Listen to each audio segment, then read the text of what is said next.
Bhagavato Arahato Sama Sambuddhassa. Namo tassa Bhagavato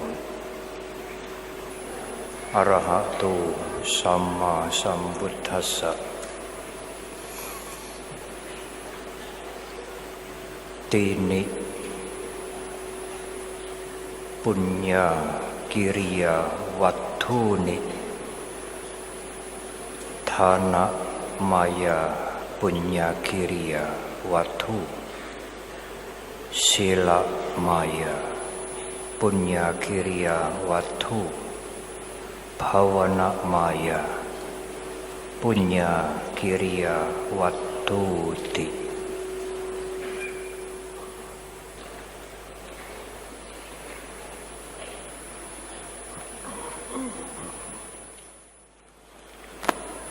Sangha yang saya hormati,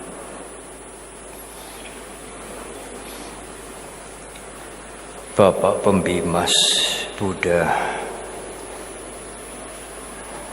pada Kanwil Kementerian Agama Provinsi Sumatera Utara, Bapak Ketut Supardi yang berbahagia, para pandita, ibu, bapak, dan saudara-saudara yang hadir dengan penuh keyakinan pada Sanggadana perayaan Katina tahun 2562 ini. Ibu, bapak, dan saudara,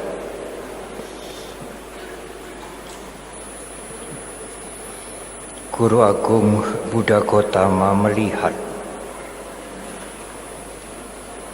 bahwa tidak semua orang menyukai, menikmati kebahagiaan duniawi.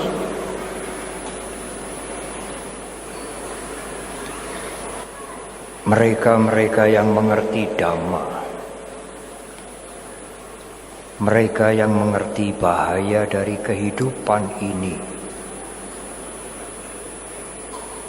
di antara mereka-mereka itu, mereka ingin melepaskan kehidupan keduniawian untuk membersihkan batinnya dan mengajar atau memberikan pendidikan kepada masyarakat untuk juga bebas dari penderitaan. Bagi mereka yang menginginkan melepaskan hidup keduniawian itulah Guru Agung Buddha Gotama mendirikan Sangha. Mereka yang melepaskan keduniawian, hidup sederhana, mudah dilayani, sedikit kebutuhannya, membersihkan batinnya dengan mengendalikan diri dan bermeditasi, di samping memberikan pendidikan kepada masyarakat untuk juga bebas dari kotoran batin, bebas dari penderitaan. Tetapi ibu, bapak, dan saudara, Guru Agung Buddha Gotama juga melihat mereka yang berumah tangga, umat awam, juga mempunyai potensi, mempunyai kemungkinan besar untuk bebas dari penderitaan tidak harus menjadi pertapa. Dengan demikian masyarakat Buddhis sejak zaman Guru Agung kita terdiri dari dua macam masyarakat. Masyarakat yang meninggalkan hidup keduniawian itulah para biku, para bikuni yang hidup di dalam sangga, yang tinggal di wihara. Sedangkan mereka yang berumah tangga, mereka itulah upasaka upasika yang hidup di masyarakat pada umumnya. Ibu, bapak, dan saudara, karena para biku anggota sangga tidak hidup bermasyarakat, maka upasaka upasika umat Buddha yang hidup berumah tangga memberikan dukungan untuk kehidupan para biku. Umat berumah tangga memberikan jubah kepada para biku, menyediakan makanan sederhana, memberikan tempat berteduh, dan memberikan obat-obatan pada waktu para biku membutuhkan. 4 kebutuhan para biku itulah yang disediakan oleh para upasaka upasika. Dan dengan menyediakan kebutuhan para biku itu, para upasaka dan upasika melakukan perbuatan baik, menambah kebajikan. Sebaliknya, karena para biku didukung oleh para perumah tangga sepanjang masa tidak pernah berhenti, para biku mempunyai kewajiban moral membalas jasa, membalas budi kepada para perumah tangga yang sudah memberikan kebutuhan-kebutuhan hidupnya setiap hari. Balas budi para biku tentulah tidak memberikan materi. Balas jasa para biku kepada masyarakat tentulah tidak memberikan barang-barang dalam kehidupan untuk kehidupan mereka. Para biku juga bukan peramal. Para biku juga bukan tabib. Lalu apakah balas budi para biku kepada masyarakat? Para biku memberikan balas budi dengan mengajarkan dhamma. Karena dhamma itulah yang bisa menyembuhkan penyakit penderitaan. Bukan penyakit fisik yang disembuhkan para biku. Bukan penyakit jasmani yang disembuhkan oleh para biku, tetapi penyakit mental yang disebut dengan penderitaan.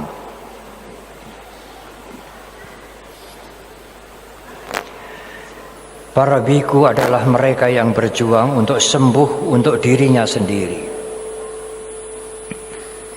dari penyakit penderitaan.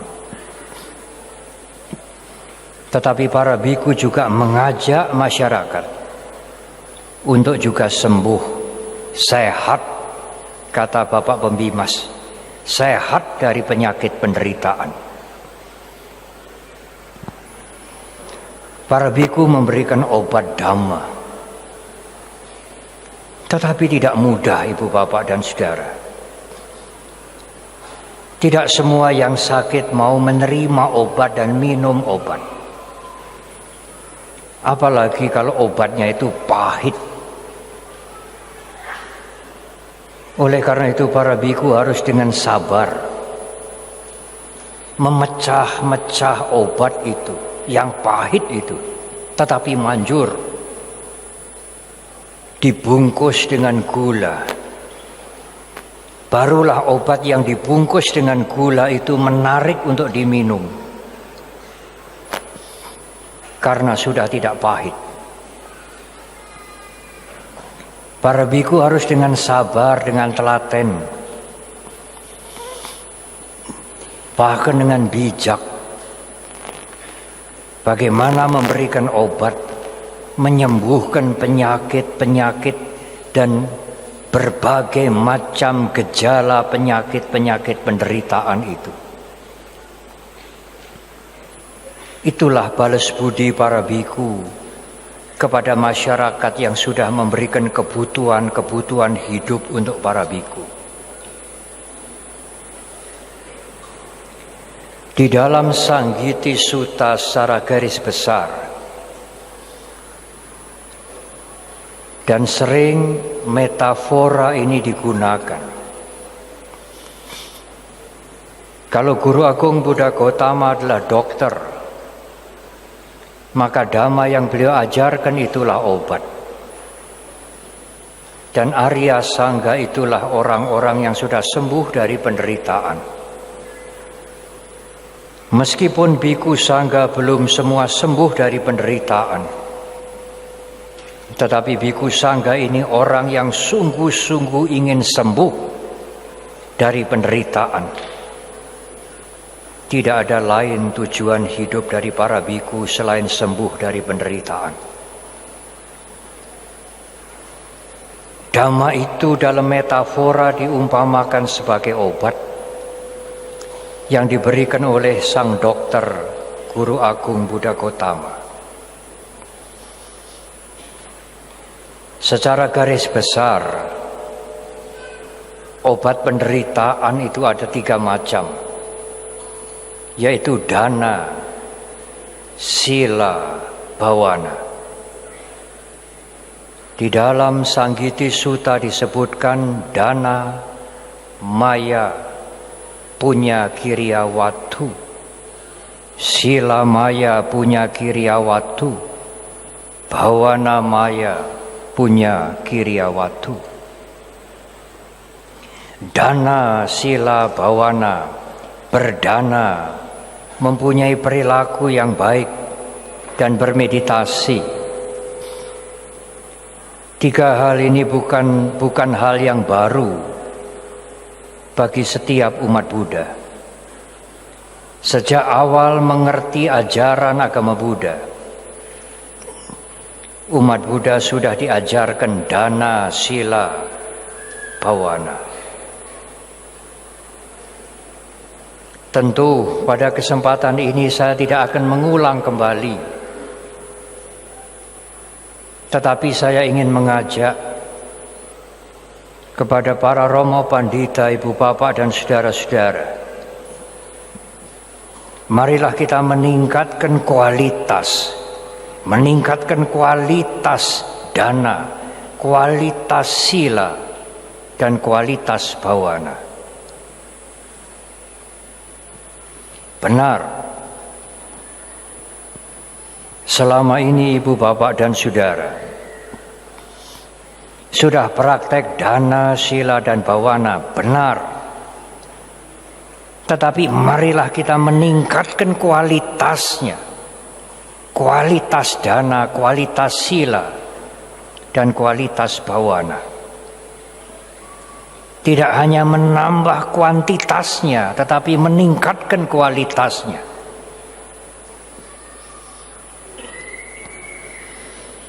Bagaimanakah cara kita meningkatkan kualitas berdana? Berdanalah dengan tujuan yang paling tinggi. Itulah cara meningkatkan kualitas berdana.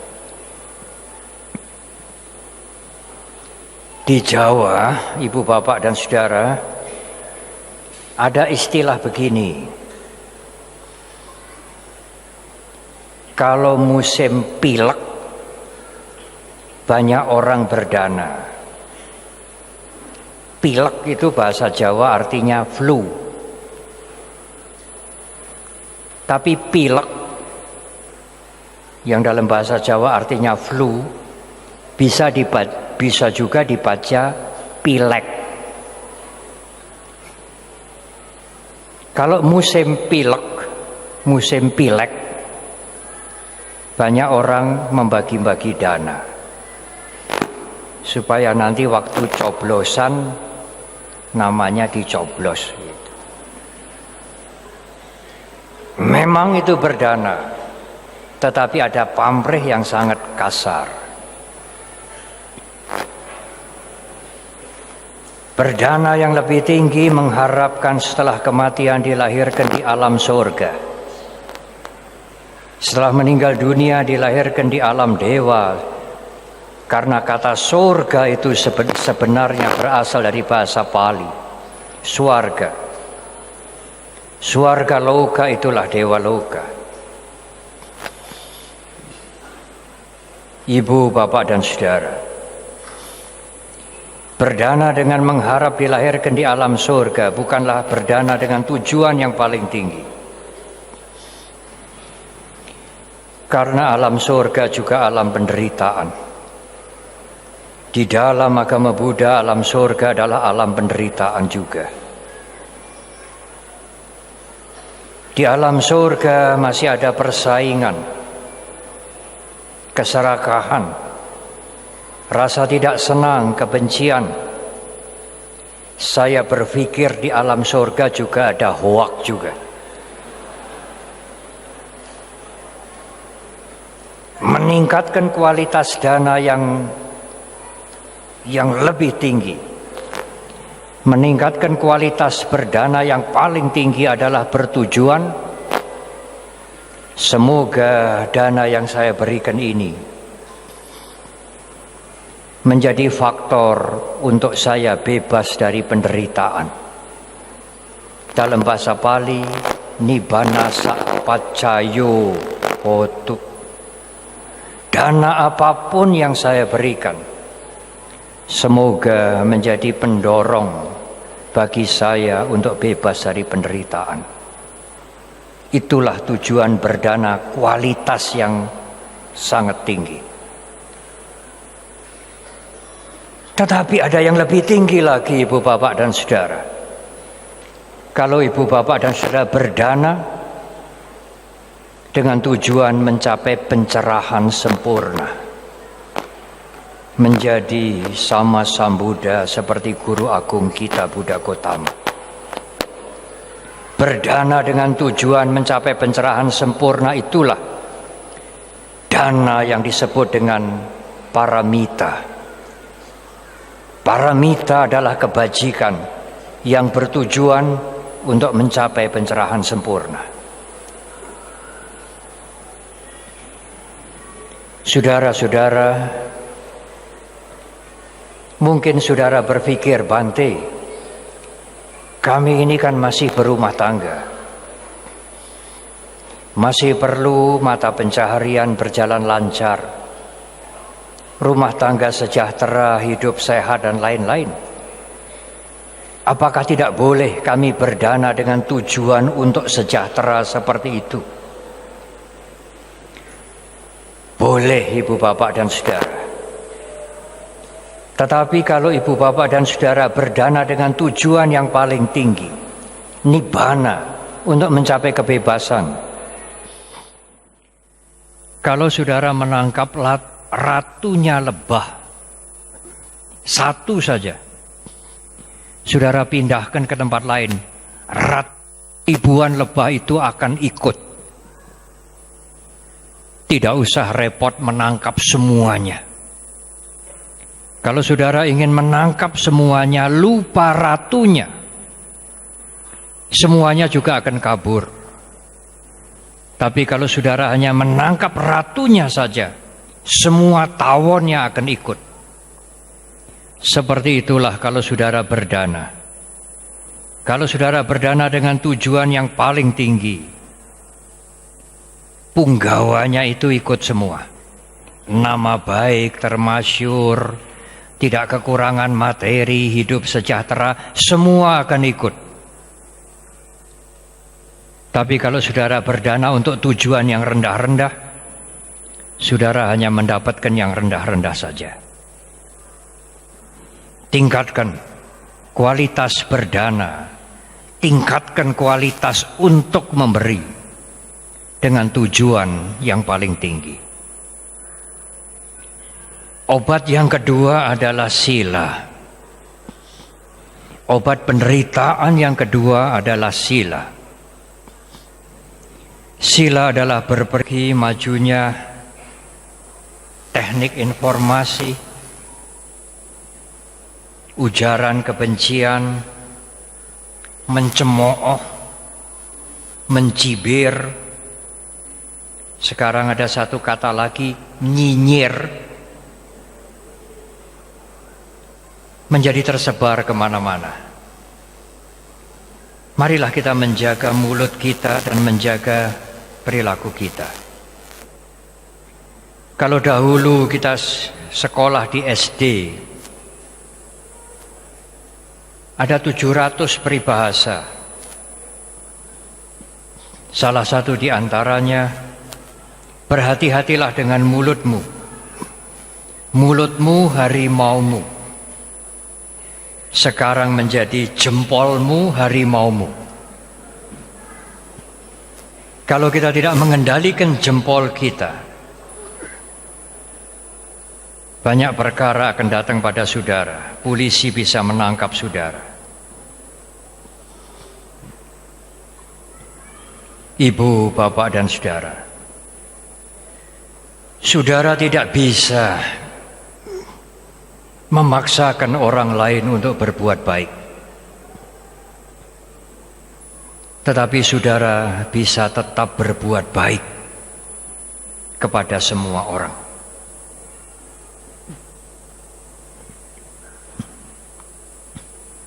Ada satu kalimat yang sangat baik untuk diingat.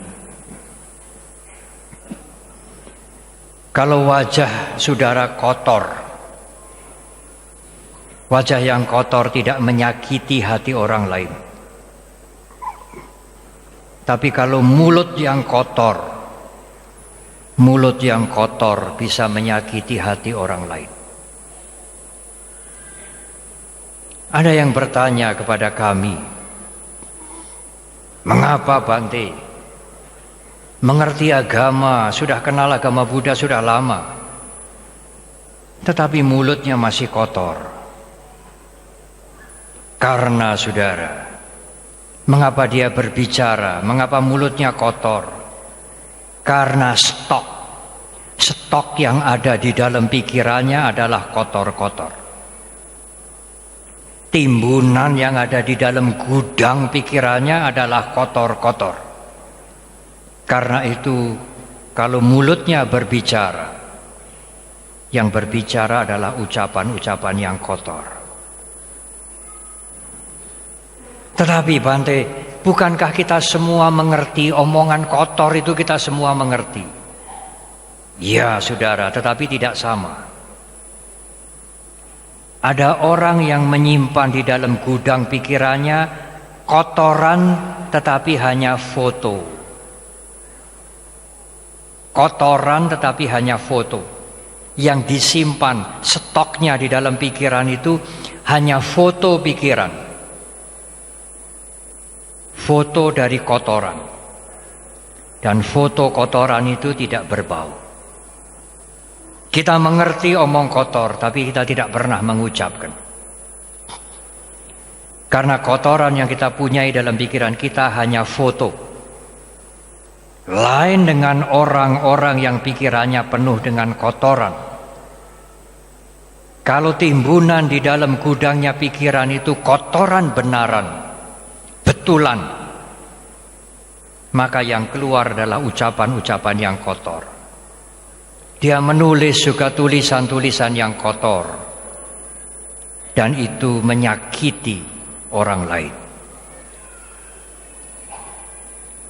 Ibu, bapak, dan saudara, obat yang nomor 3 adalah bawana.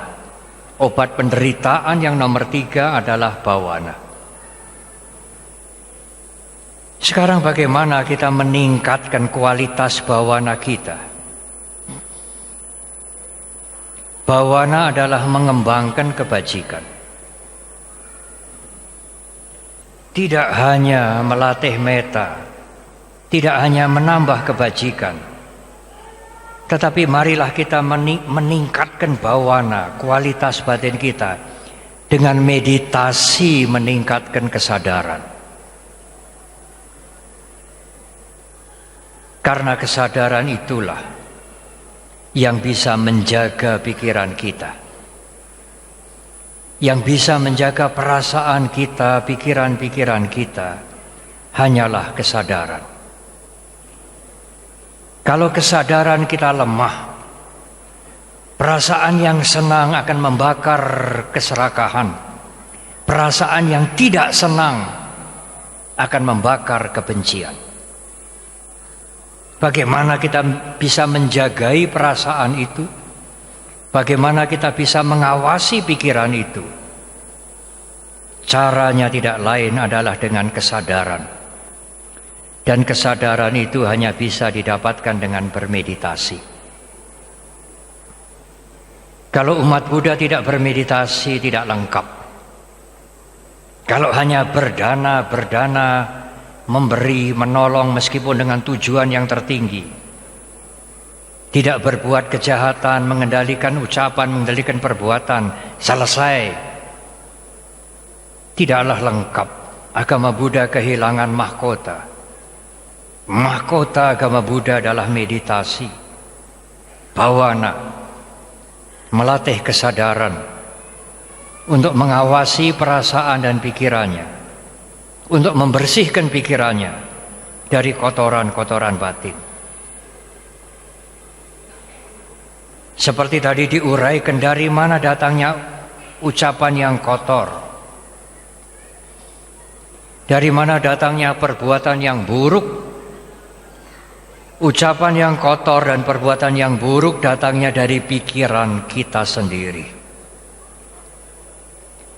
Jangan saudara mengatakan, aku ini sebenarnya tidak mau berbohong. Entah setan mana yang mengirim kebohongan kepadaku. Anda tidak usah meniru sarung pahit-pahit itu, tidak usah. Ucapan yang buruk, perbuatan yang buruk adalah tanggung jawab kita sendiri, bukan setan. Ucapan yang buruk, perbuatan yang buruk karena pikiran kita, bukan kiriman setan. Kalau nanti saudara kena perkara, ditanya jaksa, dibuat BAP oleh polisi, saudara mengatakan, Pak, sebenarnya saya sih tidak mau berbuat buruk. Entah setan mana yang mengganggu saya. Jaksa dan polisi tidak mau menerima alasan saudara. Meskipun saudara mengatakan, Pak, setan itu mungkin ada disebutkan di kitab suci loh. Jaksa dan polisi tidak mau menerima. Kejahatan saudara adalah tanggung jawab saudara, bukan persoalan setan yang mengganggu saudara. Oleh karena itulah ibu bapak dan saudara, kalau saudara bisa menjaga pikiran saudara, mengawasi pikiran saudara, perasaan saudara, dengan kesadaran, saudara bisa menjaga perilaku saudara. Mengawasi nafas, mengawasi jasmani hanyalah pintu masuk. Karena yang paling penting adalah mengawasi perasaan dan pikiran. Perasaan itulah yang membakar pikiran kita. Dan pikiran kita itulah yang menciptakan perbuatan-perbuatan kita. Kejahatan diciptakan oleh pikiran. Kebaikan juga bersumber dari pikiran. Penderitaan diciptakan oleh pikiran kita sendiri. Kebahagiaan juga dibuat oleh pikiran kita sendiri. Bermeditasilah untuk mengobati mental kita, pikiran kita, membersihkan mental kita, membersihkan pikiran kita dari kotoran-kotoran batin. Penderitaan bukan karena ekonominya berkurang atau miskin. Penderitaan bukan karena fasilitasnya terbatas. Menurut Dhamma, penderitaan itu sebabnya adalah kotoran batin.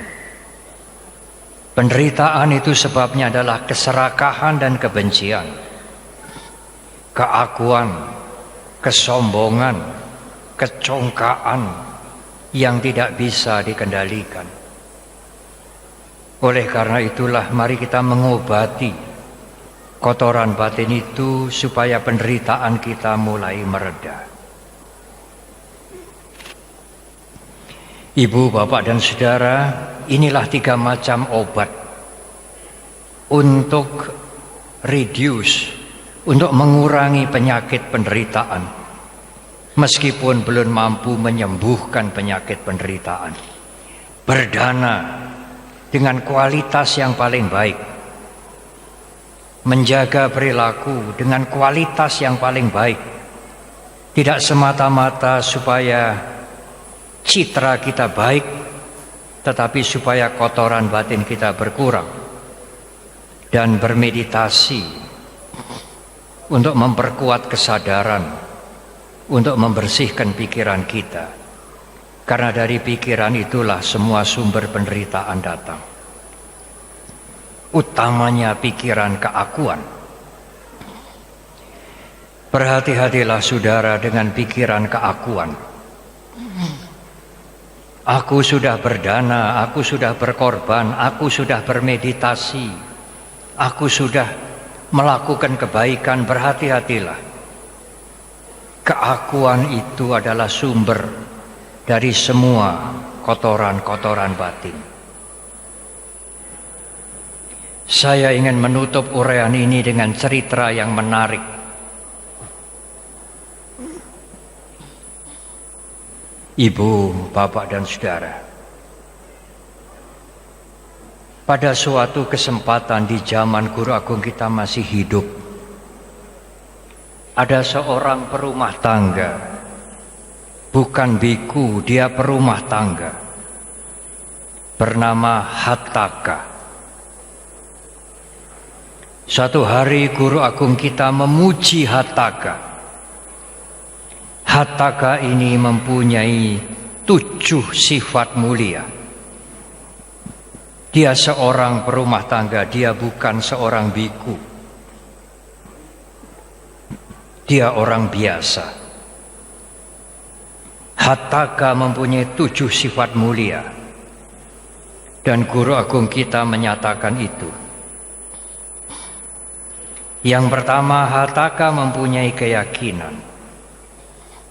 Yang kedua, Hataka mempunyai kebajikan. Yang ketiga, Hataka orang yang sopan santun. Yang keempat, Hataka orang yang bisa mengendalikan dirinya sendiri. Yang kelima, Hataka orang yang suka belajar.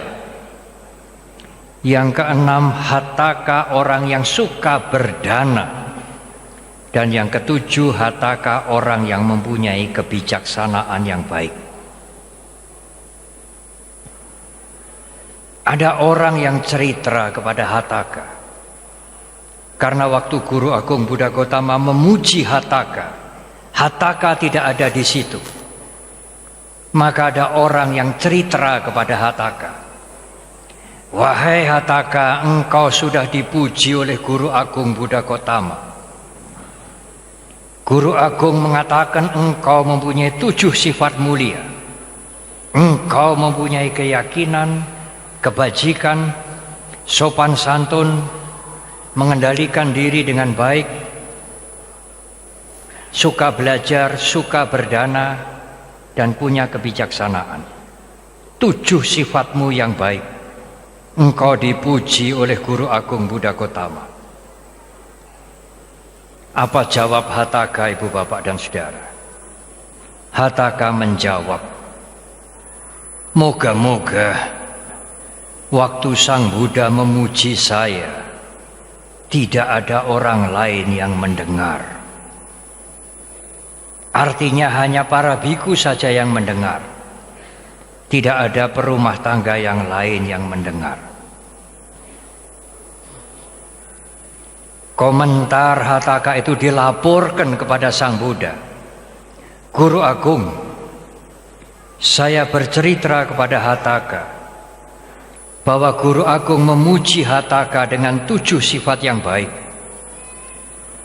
Lalu Hataka berkomentar, moga-moga pada waktu saya dipuji itu tidak ada orang lain yang mendengar. Sang Buddha kemudian mengatakan, Hataka ditambah satu lagi sifatnya yang baik, rendah hati. Ibu, bapak dan saudara, saya mengharap umat Buddha sekalian mempunyai kerendahan hati seperti Hataka. Betapapun bagusnya kualitas ibu bapak dan saudara, mengabdi, berjuang. Tadi pagi saya melihat Wihara Mahasampati sudah hebat meskipun belum selesai.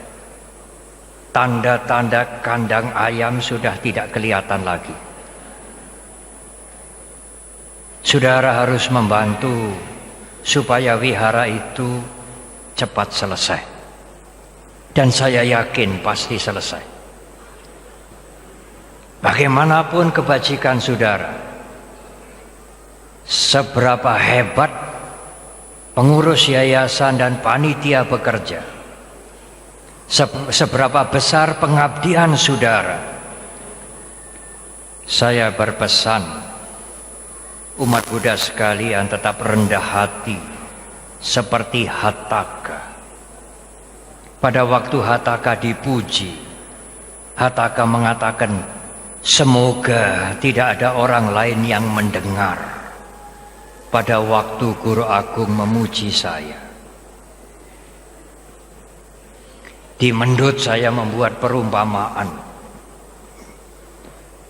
Kalau sekarang ini umumnya terbalik. Kalau misalnya saya memuji anak wihara atau umat Buddha yang namanya Hadi, saya sebutkan di dalam ceramah, waduh, berbunga-bunga hatinya dia. Nanti cari itu rekamannya Bante Panya yang nyebut nama saya itu. Saya akan potong itu dan diunggah di medsos. Berbeda dengan Hataka. Hataka mengatakan, semoga tidak ada orang lain yang mendengar pada waktu saya dipuji. Lalu temannya mengatakan, Hadi, wong Bante Panya menyebut nama kamu itu hanya perumpamaan kok. Hanya misalnya. Enggak apa-apalah, misalnya juga enggak apa-apa. Yang penting nama saya sudah disebut. Saya akan unggah di medsos supaya dari Sabang sampai Merauke, dari Miangas sampai Pulau Rote semua mendengar bahwa nama saya disebut oleh Bante Panyawaru. Ibu, bapak dan saudara, marilah kita menjadi orang baik, tetapi tetap rendah hati. Karena bersikap rendah hati itu akan mengurangi keakuan kita. Keakuan itulah sumber dari semua sebab penderitaan. Marilah kita berdana, marilah kita menjalankan sila, marilah kita meningkatkan kualitas bawana kita menjadi kualitas yang paling baik, supaya penderitaan kita berkurang dan berkurang.